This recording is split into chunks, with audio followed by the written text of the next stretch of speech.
it wrong in my head. I just call you Fritz. Okay, it's my great pleasure to introduce Fritz Klinke. He has more than 50 years of experience printing. He shared with me earlier he started printing in 1953, but I'll let him tell you that story.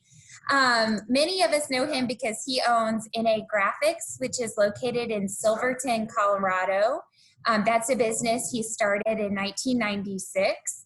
He has tons of experience on Kelsey's, Chandler and Price's, Vandercooks, Miele's, Little Giants, variety of different hot metal equipment, and it's just a wealth of information for us. So what we thought we'd do today is have a happiest hour with Fritz where you can just ask him about all of the stories and knowledge that he has, or if you have specific questions, feel free to just pipe up and ask. And to kick things off, I asked Fritz to share his story with us about how he came to printing back in 1953. So Fritz, we'll turn it over to you. Okay. Well, I was in Denver at the time. My father was in the Army in Korea, and I wanted to put out a newspaper. So I wrote it by hand, and I figured there must be a faster way to do it. And we found a Swift set letterpress that was printed with rubber type, and that's how I got started. And then I graduated from rubber type. I bought a new Kelsey 6x10 and all the stuff that went with it. And so I printed for the next 2 years where we were living at Fort Belvoir, Virginia. And while at Fort Belvoir, I worked in the Army print shop as a kid, just learning how to do things. And they were half letterpress and half offset at the time. Then my father retired in '55.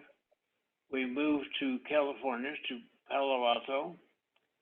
And I kept on my printing as a hobby while I was in high school. I soon gave up the Kelsey and purchased a Chandler and Price 10x15.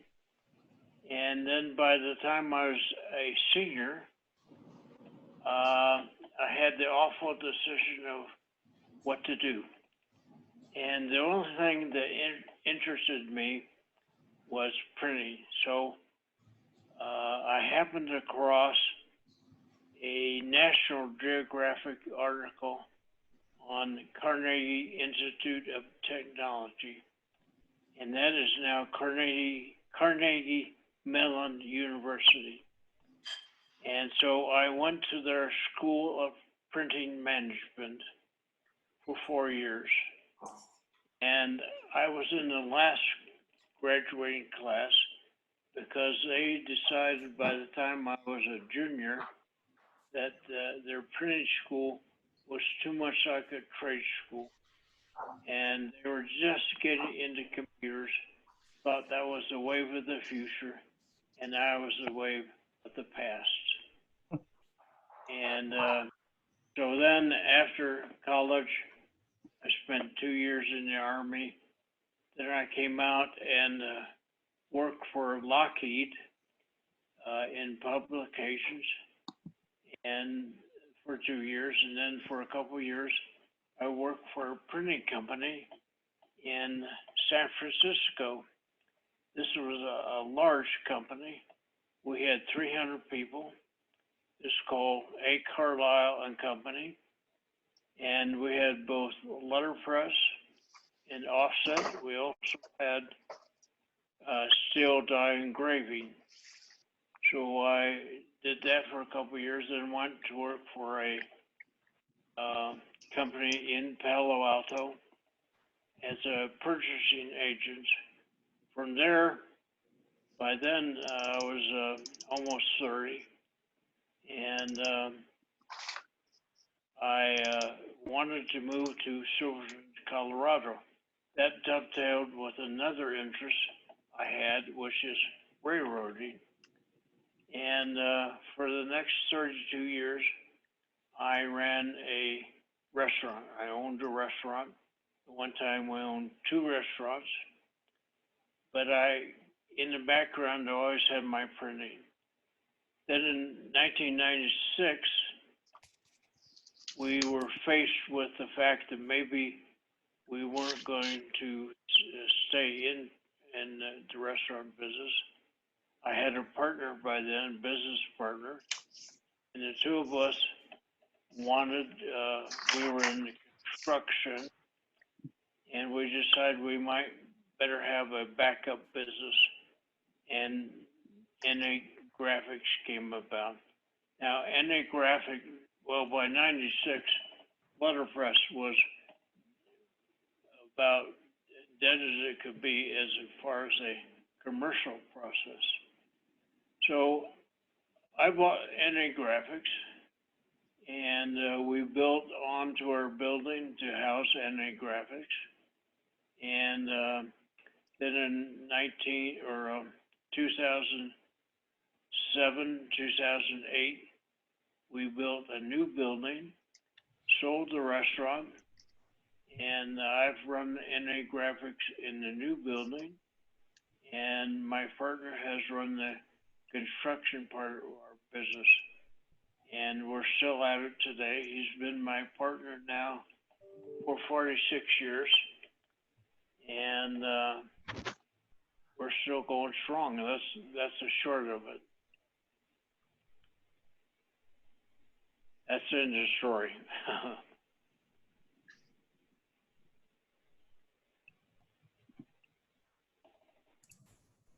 So we can certainly open it up for questions. I think my question for you, Fritz, we were talking a little bit earlier about your personal printing and what you've enjoyed printing in the past. And I know you haven't printed in a little while, but what's your favorite thing to print, and what's your favorite press to print on? Well, my favorite press is Mita Vertical. And I also have a hydraulic windmill, and I still have my 10 by 15 CMP. I still like to do commercial printing. I do letterheads, envelopes. I do all sorts of things like that, and it's hard to convince anybody to print that stuff anymore. But that's what I do. I love to handset type. I have a linotype, a Model 31 linotype. I also have 2 monotypes, a source caster, and a material maker. And I also have a Ludlow. So I like to use all of them, but I don't know if I'll be able to after the stroke. But everything's still intact. Where have you purchased your variety of presses? How did they come to be in your possession? Well, I got the CMP in San Francisco way back in about 1955, 56. Then I got my other presses. I got immediately vertical from my old printing instructor. And then I got the Heidelberg. Christ, where did I get that? Well, right at the moment, I forgot it. But I have picked them up from one side of the country or the other. I've driven 1,400 miles to get stuff from Washington State. Wow. Driven all the way to New Hampshire to get stuff. And Phoenix, Arizona for my monotype equipment. So all over. I get it wherever I can. Well, not anymore. I made a promise not to get any more. Do you have any advice for maybe newer printers or printers that are interested in starting a, a shop or a collection? Well, think big, but plan small. You need bigger, better equipment. Now, you have a 3x5 Kelsey. I have a tiny Kelsey and I have a slightly larger Kelsey, yes. That's about as small as you can get. Yep. It's just, but if you're going to be serious about letterpress, you want to get a real press. You either want to get like a vendor cook, and by the way, NA Graphics owns what's left of the Vander Cook company, Oh, and or you get a good sized letterpress. A good press is Heidelberg. I like immediate verticals. CMPs are great, but the little toy tabletop presses are basically just that, toys. And I think you want to go bigger if you're going to be serious. The only trouble with the bigger stuff is it weighs more. And everything I have could be put on a thumb drive. So that's the only problem for us. Hey, Fritz, you one time told me I needed to get a Heidelberg cylinder in my living room. I didn't need a living room. I needed a cylinder. Well, you just need enough room around the edges to Right. get to the bathroom. So, get a big press. so wait, Brian, do you have a Heidelberg in your living room still? No, we have it at work. I have a garage with a CMP and a Vanderkick 219 AB here. Got it. Are you still at M&H? Still at M&H, just not today. We're alternating weeks.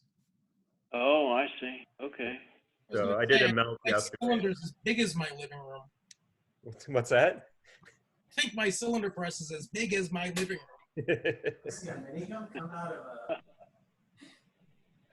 That is fair. And let me take a pause before Fritz dives into another story. If you know that you have some ambient noise that's happening behind you, I'm not going to mute everyone just because I find personally that then it gets too quiet and a little staid. But if you know you have some background ambient noise, kind of like I do going on, if you would mute yourself and then just unmute whenever you're ready to talk, that would be so helpful. Okay, who has a question for Fritz? Fritz, when you were doing the steel engravings, were Yes. you using a cylinder D press? The No, D cylinder? No. We use Chronite Okay. and model presses. They were the flat stamping. And we used, well, I have one here. We used a steel dies like this. Okay. And this one, for example, is for Stanford University. But we use all steel dies. I just refurbished the Kelson D cylinder press, the big spider wheel on the side. Oh, I just finished painting it. I've got to do the last little gold leafing on the bottom address line yet. well, we did the engraving for people like Hewlett Packard and the big oil companies Yeah. and the insurance companies. We did all, and Bank of America, we did engraved stationery for all their branches. And we only had about, 4 or 5 people in the engraving department. And that was a holdover. See, Carlisle was one of the original pioneer companies from the 1850s. And they were a stationery company and engraving. And then they got rid of that stuff as they went along. And they got rid of the engraving much to their regret, because it turned out they did their engraving for all the big companies in San Francisco, and they got them in the door, And once they got in the door, they could sell other printing. And once they got rid of engraving, well, the door slammed shut. So that was my introduction to engraving. I didn't do actual engraving. I ran the shop, but didn't do any fresh work.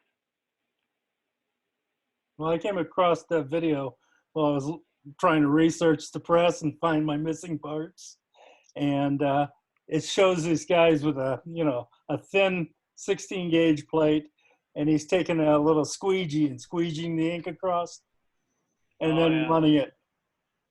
Yeah. It's like, that's a lot easier way to do engraving than wiping it down, because this press came with packed handles where it had ink and alum on it, and it looked like it was windswept. Yeah. More of a artist-proof press. We had all automatic equipment. Yeah. This was made between 1905 and 1915. Well, I love engraving. It's beautiful work. Yeah. I think this would be the press that they did the banknotes on.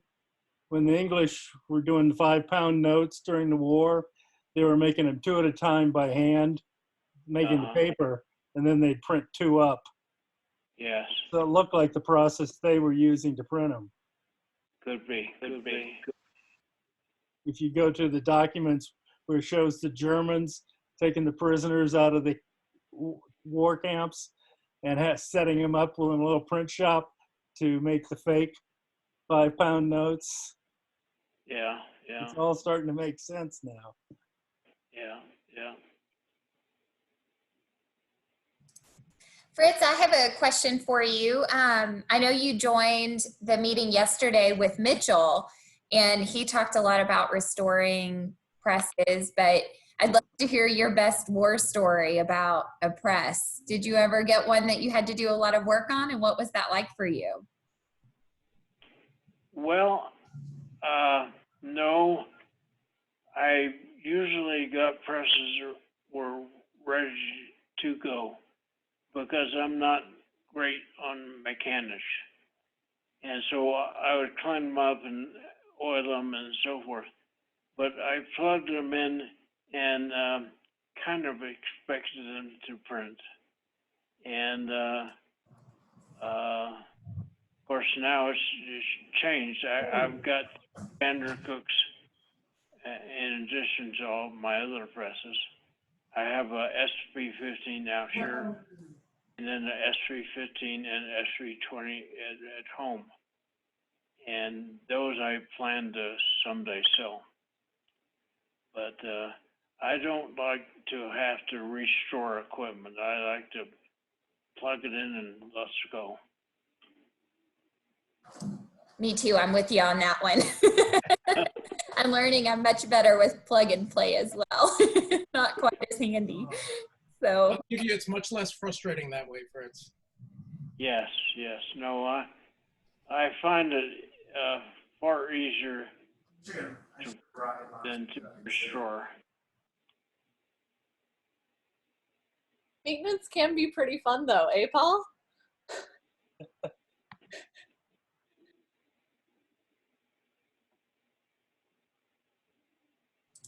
Paul, I think you might be on mute. I was. Yeah. Yes. No. I think it is fun to bring something to life. I know that Dave Seat would agree with me on that. You know, to that it is. I like helping people and moving forward, especially people who are better artists than I am. You know, that's an interesting point. Fritz, where do you find sort of the artistry in your letterpress work? Do you enjoy setting up things creatively, or are you more of kind of a straight and narrow kind of guy whenever you print? Well, I like to type, and I have set large quantities of type, and that doesn't bother me at all. it bothers me when I see people on YouTube or elsewhere who aren't holding this stick right, don't know how to type out, don't know how to space type. So I am someone who likes to do the way things were done, not the way I think they should be done. And I always think back to the fact that about 1950, there were over 90,000 members of the ITU, the International Typographers Union, and there were 90,000 union members working with type every day, and they all did it the same way. So you could go from one shop into another, and you didn't have to learn a new method because they all did it the same way. And that was true with the union in San Francisco. They had pressmen who could work in almost any shop in the city, and it was all the same. You set it up, you ran it, you didn't have to figure out how they did it because they all did it alike. But then when the unions started to go, they didn't teach that. Now they expect that offset person and now digital people. I don't know what they have to know. I don't think much. But now letterpress people seem to invent their own ways. Lockups are a nightmare. I can't stand most of the lockups. They're terrible. And make ready, you use that word, it's like a swear word. Nobody knows what a make ready is. And I see all sorts of things. But I just keep my mouth shut because they're all customers. Well, but you know, it's a great opportunity for us to learn. So can you walk me through what you think, how you approach make ready maybe, and what you think are the critical parts of a good make ready? Well, the thing I see on platen presses is that everybody thinks the platen and the press has to be set up just so, whereas I view it as more a question of make ready. Make ready the forms for prints. Get the platen where it's reasonable. Get the platen, and then you use make ready to finish it off. And I have talked to I don't know how many people who always say the word make ready with a question mark. What is it? How does it apply to me? Why should I have to do make ready? And that's what we always had to do was make ready. And even on the big cylinders, we do make ready. So that's an essential part of letterpress.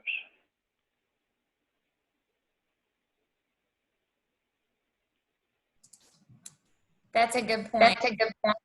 Ooh, I got an echo. Yeah. No, I don't know where it came from. Sorry about that, Fritz.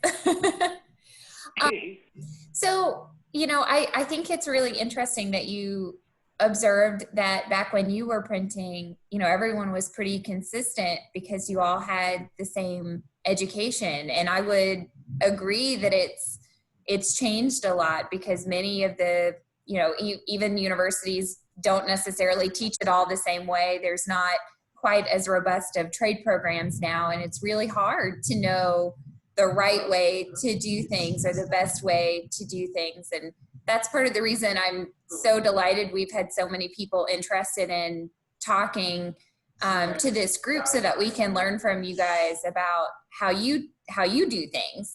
And it's really interesting for me to see, you know, the differences and to learn a little bit. But I would agree with you, it's harder to learn now. Well, you see, an apprenticeship used to run 6 years or 7 years, and you had to start with a broom, and you learned how to sweep the floor. And by the end of your apprenticeship, and you then knew how to do stuff. And that was one thing, that's how they regulated how many people could work in the printing business. Okay. Community shops.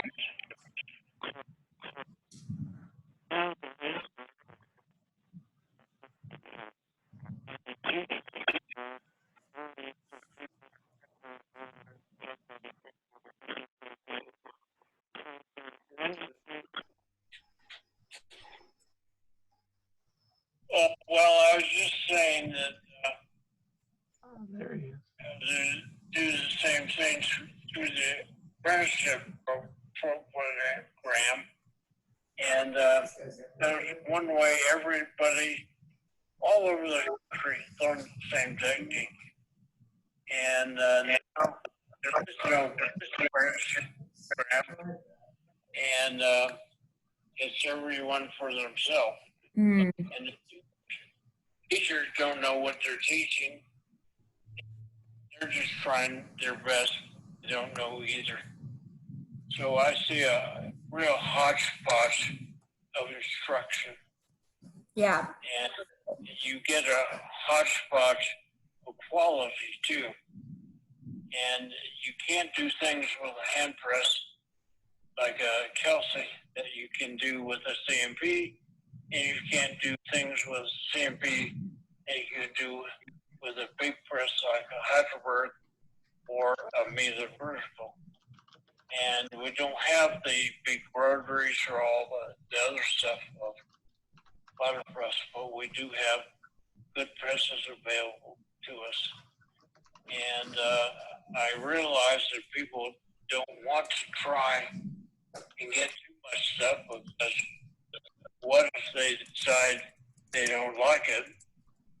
And there's, I would say about 80% of the new printers are women. They're not men, they're women. And they have to justify their interest usually to their husband, who is somewhat skeptical. So it's kind of a game. You add both things along the way, and pretty soon you got too much to move. Mm. I know I needed some support just for the muscle. I needed my husband to be able to help me pick some of these presses, pick up on my own. So yes, that's the trouble. Yep. You big, heavy hobby. Mm-hmm. And if it turns into a business, this is where I told people who were trying to make a living from letterpress. They were using a proof press like a Vandercook and trying to make a living. You can only print so much with a hand crank proof press until you have to go to a more automatic press. And the next step up is usually a Heidelberg platen. And then you can start making money. And Heidelberg can be had for a reasonable price as low as $500, $1,000, $2,000, $3,000. And I get notices almost every week of presses for sale. And they're available all over the country. And one of the bigger dealers of presses is out there in California, Hicks Brothers, and they have ship presses all over the country. So there's really no excuse to not get one of the bigger presses. The only excuse is no room, no money,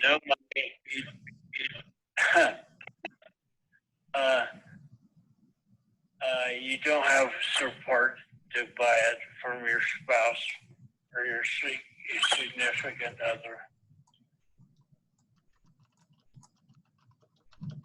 I don't know, Fritz. Seems like all the presses I want are on the other coast. Every time. Always. If you're going to move it a mile, Might as well move it 3,000 miles. Cross-country freight isn't that expensive. It costs almost, I shipped a Vandercook once to Paris, and it cost me as much to get it 100 miles from Silverton as it did from the next place in New Mexico all the way to Paris. And that's what opened my eyes as to what international freight costs. It's amazing. So get a quote before you say no. And the thing is with shipping presses, make sure you ship them right. You take off handles, you take off tables, you take off things that will break, and you show them with the press. You don't ship a press complete. I had a hardware shipped to me that was taken off the floor and put on a common carrier truck, and of course things were broken. The guy didn't take the time and effort to take things off that would break. So I think you have to know how to ship properly. And Vandercooks, for goodness sake, take the handle off. Don't ever ship a Vandercook with a handle on. It'll break. And I sold all the handles I had years and years ago. Didn't I, Paul? They're all gone. So you learn from experience. You learn from listening to other people.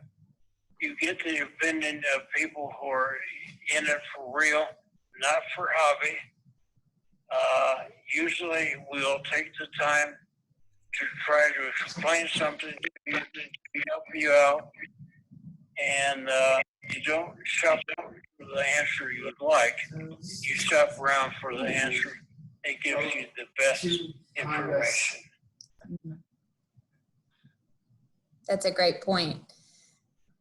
Do you? That's your music. Oh, am I mute? Am I muted? Can you hear me now, Yeah. Fritz? Okay, good, Yeah. good. Now you're now. I'm trying to make sure that we don't have double sound for you guys because I know that's such a hard experience. Thanks for telling me that. I was going to ask Fritz, who are your go-to people that whenever you get in a conundrum, what are your resources that you trust? You have a question. Yeah. What?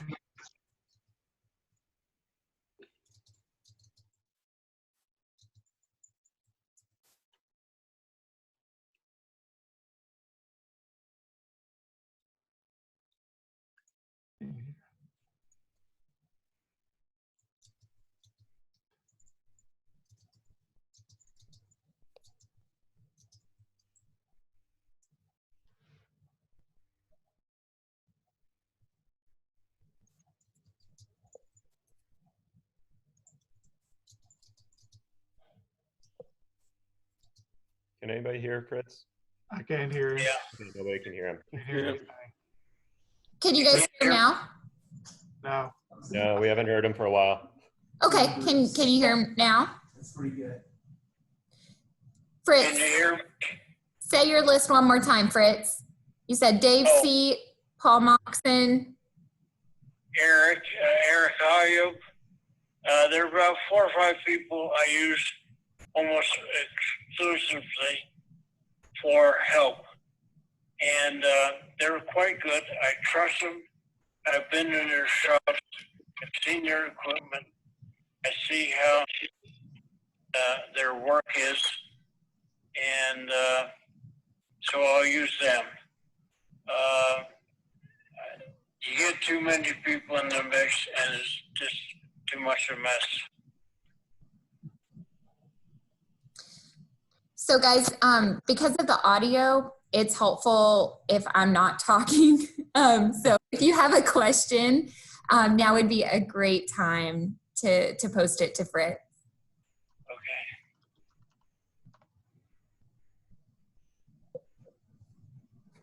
Did you ever get your L-Rod working, Fritz? Well, no. I was getting ready to I plugged it in, and Dave's seat was there. And I said, okay, Dave, now show me how to run it. And he said, hell, I don't know how to run it. So we're still working on that one. And the Sourcecaster, Christian ran that. I never did run it. And from the Lodlow, it's a nice running machine. And I need more help. I need to go up this summer.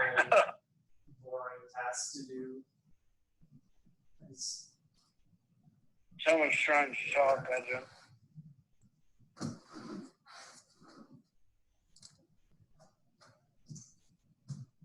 Oh, Fritz, if Dave didn't know how to run it, I think you're lost. Dave has learned a little bit since then. Well, I have, and I almost ran the other one before that one got broken, this thing. And then Dave got me a newer model, and it looks pretty simple.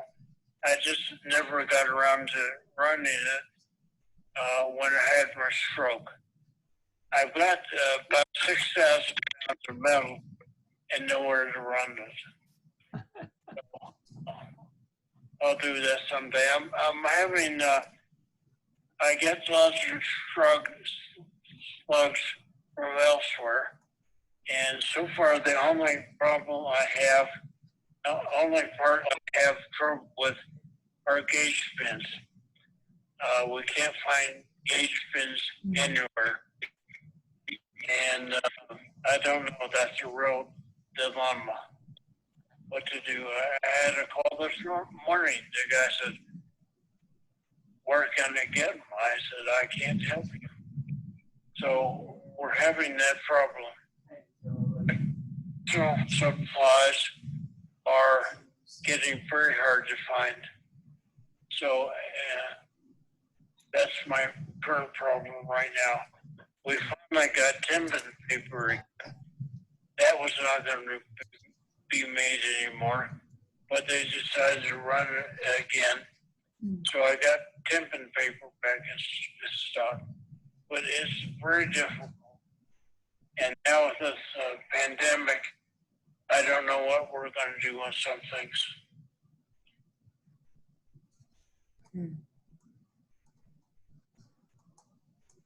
Hey, Paul, don't you have any questions for me? Yeah. Why don't you empty your mailbox on your voicemail? I haven't emptied the mailbox for 10 years. How's that? I know. Been trying to call you last couple days. Yeah? Yeah. Well, you probably call when I'm going to the bathroom, so I can't tell you. That's why you got to get a headset. Oh, I at my age, I don't got to do anything. I don't.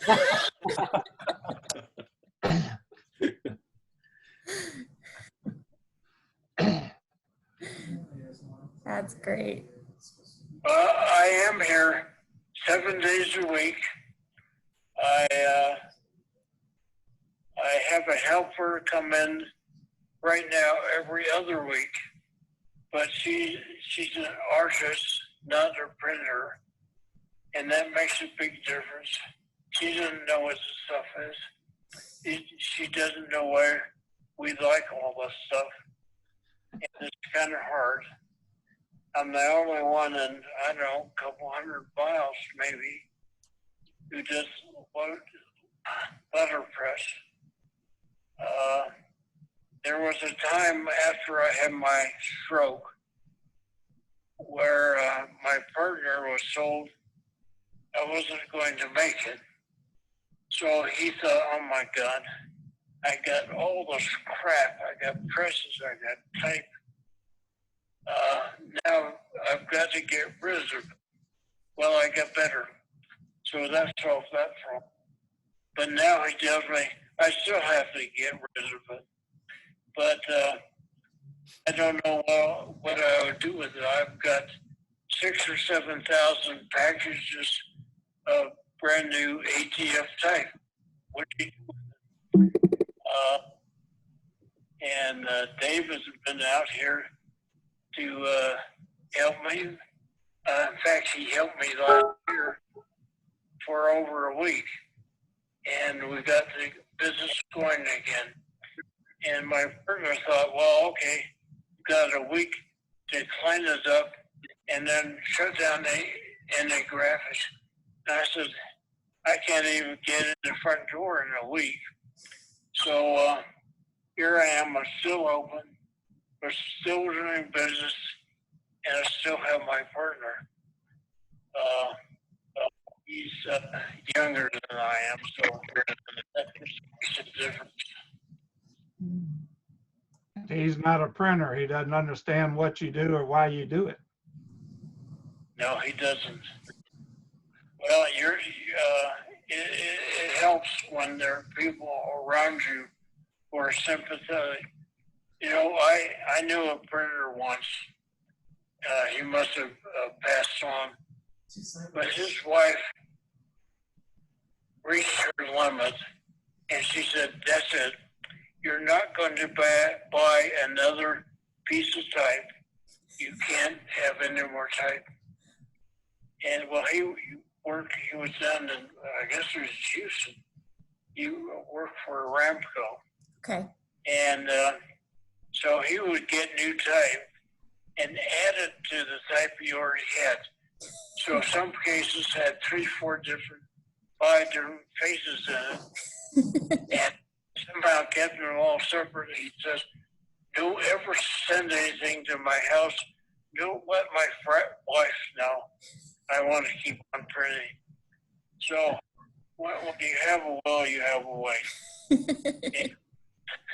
He used to stick tape home in his pants pockets, and it would sometimes take him a whole week to get font home, but he did it, and she never figured it out.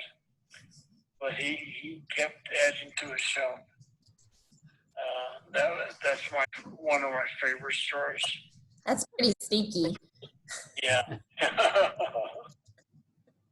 Yeah. Well, guys, Hey, Fritz, how's your machinist doing? Pardon? How's your machinist doing? Oh, he's doing fine. Yeah. Waiting for me to send some orders. He's in Georgia. He's 70, yeah. And I'm his biggest customer right now. He used to be up in Cincinnati, and he does about 95% of my machine work. And so we sneak stuff past my partner so he doesn't know I'm getting him more things. You know, when I buy 25 something or others, it's not just 25, it's 25 times 10 or 20 or $30 a piece. So somehow I've got to find out the money. I keep it all private from my business partner. And so he just kind of shakes his head, and we keep on going. I don't know how I can tell him. It's weird for them. So guys, I think we're almost at the end of our happiest hour. We have time for maybe 1 or 2 more questions if you have a burning question for Fritz. And if not, I was thinking maybe what we could do is just briefly go around and introduce yourselves to Fritz, because I know he knows most of you, but at least some of you are new faces that he may want to put a face to the name.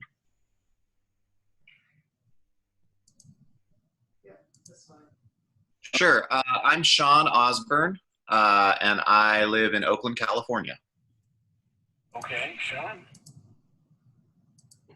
Hey, Fritz, this is Tom Leach from Santa Fe, and we've spoken on the phone, but I've never met you. I'm glad to see you today.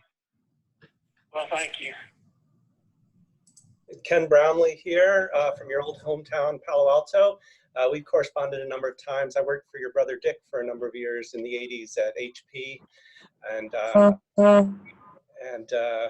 good to see your face. And I have a Golding 1909 jobber, which I love. Well, good to meet you. Bill Whitley here, Fort Collins, Colorado. Sorry. Go ahead, Sharon.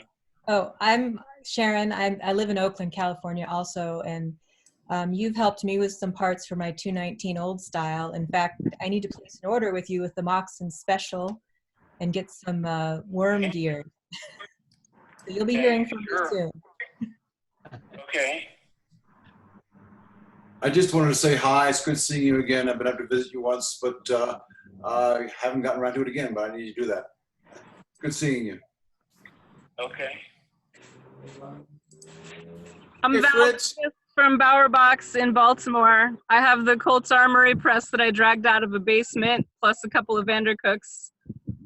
And I think when I was 12, I think my family came through Silverton and we got ice cream at the general store. At Fritz's General Store? Yeah, I think so. What a small world. Could be.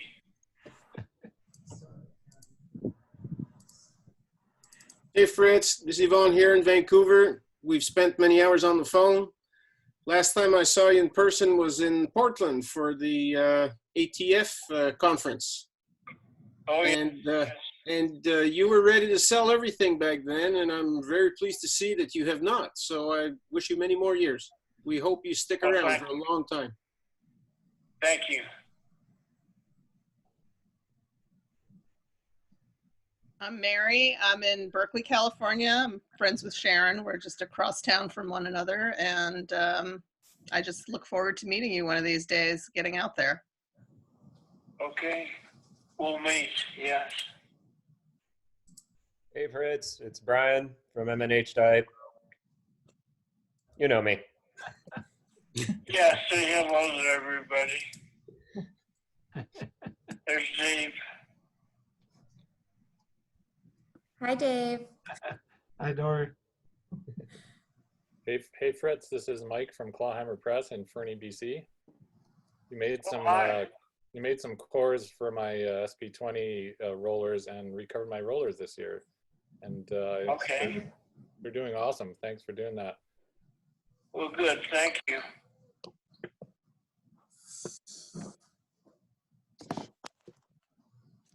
Anybody else? I'm thinking, hi Fritz, Keel and Lightfoot. We've exchanged emails, and I run your rollers on my press, and we were just talking about your linotypes recently, and it's good to see you. Well, good to see you. Tom, hello. Okay. Hi, this is Tom. Controller says it's dead, so I got.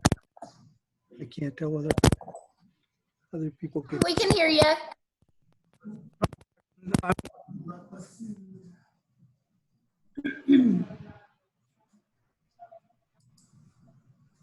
Enrique, did you want to say hello? I see your hand raised.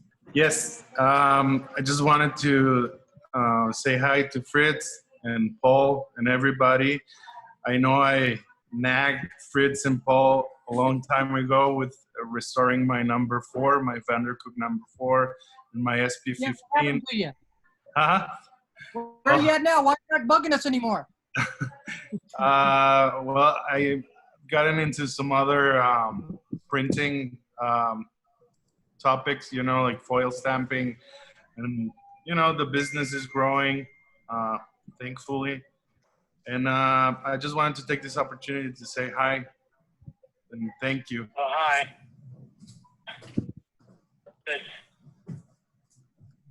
That's great. This is Marnie Power Story. I'm from the Book Arts program at the University of Utah, and I've nagged Paul and Fritz quite a bit over the last 20 years or so too. So we sent Crane Giamo out to see Fritz last year, and Crane was there for about 4 days preparing for the Vandercook apocalypse. And Fritz was amazing, as always. Thank you, Fritz. It's so great to see you looking so well. Well, thank you. Thank you.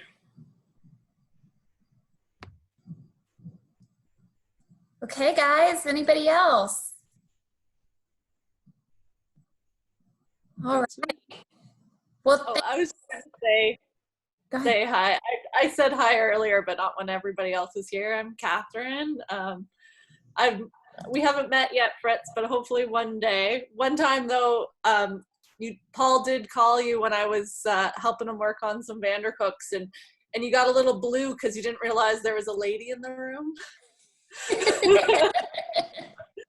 You guys exchanged some 4-letter words about a Vandercook. Okay. Just another day. And I was going to say, I hope Dave Seat does something like this, because I'd really, like, as someone interested in maintenance, love to hear some of the stuff he has to say and pass on to newer letterpress generation. I'll work on bugging him. We'll see what we can do. You hear that, Dave? I've heard nothing but good things about you from Paul and Andrew Steves and all kinds of people. So I'd love to see that. Okay. That's great. Well, thank you so much to Fritz. It's been such a joy to spend this hour with you. Thank you for all of your time and stories that you've shared with us. And thanks to everybody who tuned in. We'll go ahead and close out for the day. But if you have any questions, I feel certain Fritz would be delighted to take your call. Just don't leave him a voicemail, okay? Call him back another time if you can't get him. Okay. You guys have a great Friday. Okay, you too. Thanks, Dory. Thanks, Fritz. Bye. Bye-bye. Bye, everybody. Thank you. Bye, Fritz. At all. Bye-bye.